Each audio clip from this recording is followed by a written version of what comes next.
tukkirize tugaane abayagala Gravity Omutujju n'abatanmwagala ki Gravity Omutujju kikyatulimu mu Uganda ate nera kikyatutigomya oba kikyatulumya emitwe kiringa ng'omuntu wanaabeerawo awo nga olina mukulembeze gwe walonda oba ku kyalo oba MP oba ki nga olina gwe walonda naye nga teyayitamu saawa zineeno ng'ali mu kubeera ng'afuga oba ali mu ofiisi si gw'oyagala naye nga mazima ga Katonda reality eri nti yaliwo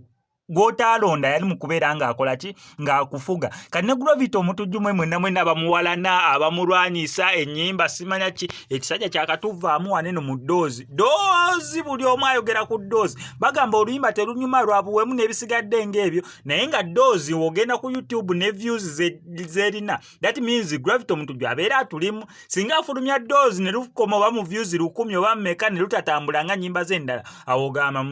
bitandise okubeera nga bimutuulamu naye buli wabifulumya mugamba tebiriimu naye ate ne bitambula kati saawa zino nga yakamala okutuyiwa mu ddoozi ne Shakira neera aleese collab endala ate eno y'amaanyiko Swangs Avenue mugimanyi kati Swangs Avenue baddidde omu ku makyala akyasinze amaanyi ne performance ne energy kati ate bamuwadde Gravity Omutujju ffenna tumumanyi mu maanyi energy gy'akozesa ng'ali ku stage onompulirira ekigenda okuva mu y'ebiraka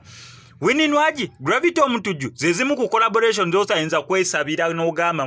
aba babiri mu bampe kakati bamuwadde Winnie Nwagi alina energy alina performance y'omulembe azina n'atuuyana naye ng'akuwadde ki ky'olina okubeera oba ky'obeera osasulidde kyekimu ne Gravity Omutujju gw'olukusaba ssente ze waati n'ozimuwa abeera agenda kusabulira abantu abali mu kisaawe abakakkanye paka we bawulira nti nira kati saawa zino bawulira bubi kati just imagine babiri baba combine collab egenda droppinga soon saawa zino tulinze ku ki abantu kye bagenda okubeera nga boogera ku collaboration y'omukulu Gravity Omutujju ne Winnie Nwagi naffe wano ku SMX Media ngenda kusaba kimu subscribinga nga notification bell ebisigadde obitulekere